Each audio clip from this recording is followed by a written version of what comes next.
and welcome to Own Your Change. Today's topic is a really special one to me because I want to talk about what being honest looks like and not being perfect. And people always ask me, how do I meal prep every week? And how do I stay hydrated and work out 5 days a week? And they assume it's discipline, and it's not.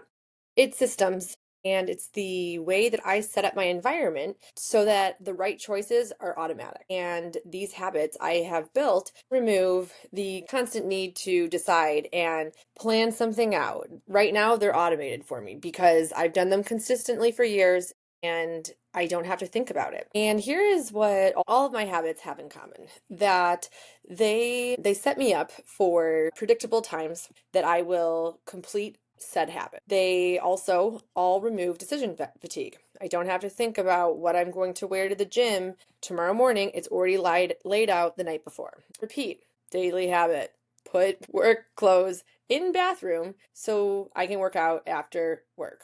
They are simple to repeat, takes about 20 seconds, and they are tied to who I believe I am. And if I want to work out tomorrow, I'm going to have my workout clothes already with me so that I can get it done. And what I want to show is that nothing's intense about this simple habit.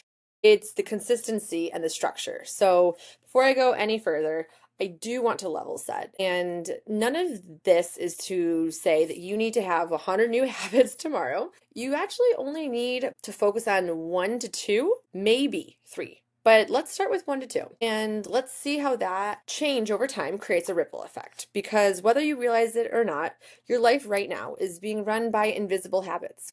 And these might be working for you, they might not be.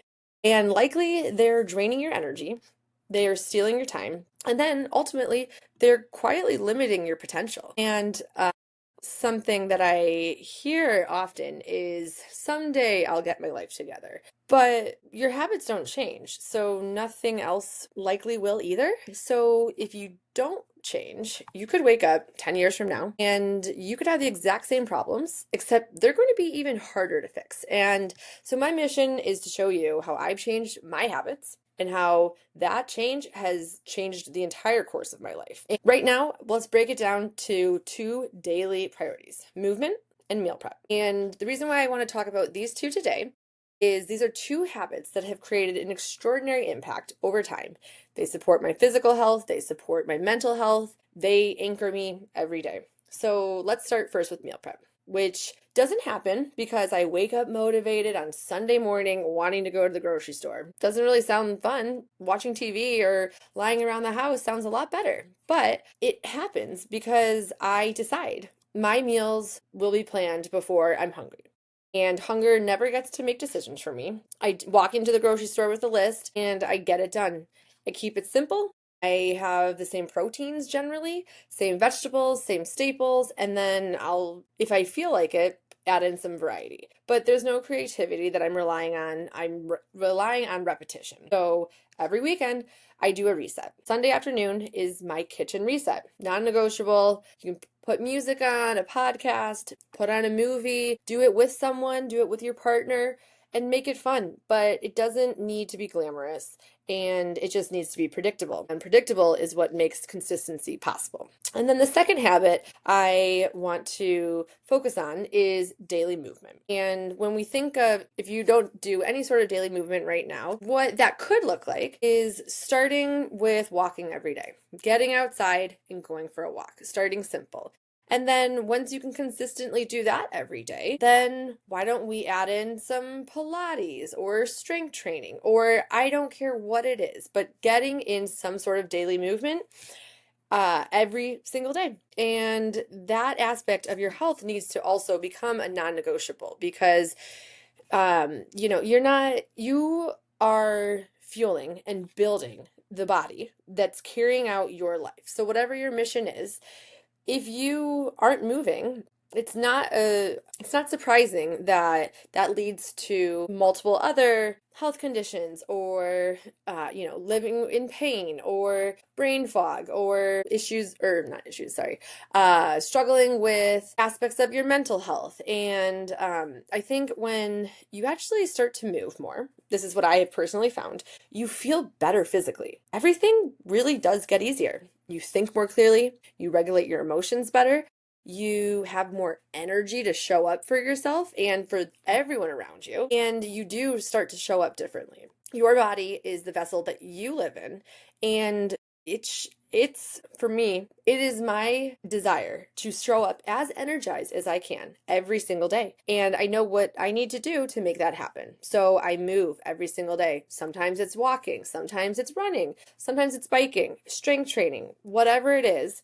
I will get in some sort of daily movement. And I'm not saying you have to go and walk 10 miles tomorrow, but go for a daily walk. Clear your head, get outside, get in the sunshine, move your body. And once you begin to feel better, everything has it's the snowball effect. One thing kind of leads to the next and then the next. And as you continue to build this, your brain's a muscle. And if you protect yourself and your future self, it really can lead to an extraordinary change. And I've done it myself. I have changed a lot of my habits, and I consistently do what works for me. And what works for me might be different for you. But what I have found is that we don't realize how sedentary our lives are, and that leads to lots of different mobility issues or pain. It leads to all sorts of things that are preventable. And I want to get across some confidence in you and your own skin. Where am I meeting you? And you don't need motivation, you just need better habits. So, one or two that create a massive ripple effect, because that's the key. It's consistency. It's not perfection. It's not about being structured. It's actually having small structured habits that repeatedly over time are actually going to change your life. So I hope from here what your takeaway was, that we have the ability to change any aspect of your life. And that could be relationships, that could be your physical health, it could be your mental health, it could be how you show up professionally for work. There are tons of different opportunities for you to continue to invest into yourself in whatever way feels most authentic to you. So, one practice that I like to discuss with clients and anyone that's looking for a new path, a new trajectory in an aspect of their life, there's different ways that we can track progress. And it doesn't have to be a scale, it doesn't have to be more objective indicators like blood work, and you're tracking your blood pressure and your glucose, and we can put that to the side. Those can be good indicators of tracking things. You also could do body measurements, but that's not always going to work for everyone. Most people don't want to weigh their food, and I'm not saying you have to. Those are other options. Okay, buckets 1 and 2 can be objective. And then we can also talk about subjective indicators. So that comes down to you and me personally, and this client's personal experience. And what those types of tracking could be, we can think of physiological and psychological indicators. So an example of psychological and kind of more social daily life indicators could be your quality of relationships and your social network.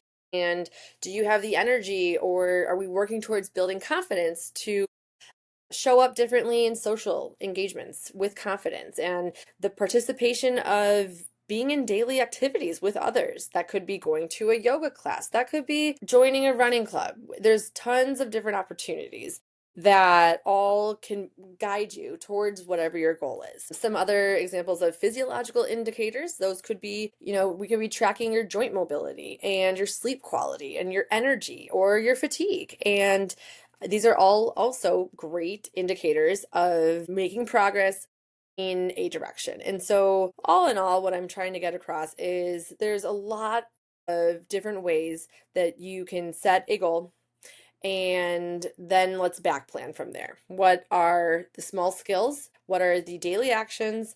And what are the practices that we need to do to get you to that goal? And I heard this is the last thing I'll leave with. I heard this meme today. I don't know why. they didn't say quote, but the meme was when you sign up for a marathon, you are not signing up for a medal at the very end of the race. You are signing up for 6 months of training. And that really resonated with me. Is yes, you're what you are. This is the overall completion. That's the end goal. But what is all the training and what are all the skills and practices and daily actions that are going to lead to this amazing accomplishment of running 26 miles? And that really resonated with me because if that's the end goal, there's going to be a lot of different things that need to get into your daily life to get you there. And that's what's really cool about goal setting is you can learn from other people. How did they do it? What program did you follow? What are the best running shoes? How did you fuel yourself? There's so many different layers of creating something that's extraordinary, like any sort of marathon or triathlon, whatever it may be, whatever your goal is. And I think that's the inspiration that I want to provide for today. Thanks for listening. And we've got some other great stuff coming up this week. Upcoming content is going to include a bit on zone tune conditioning, and I want to kind of share what it is, what are the benefits of it, why people like myself, and I encourage others to start to incorporate that into their daily life. So stay tuned for more content on Own Your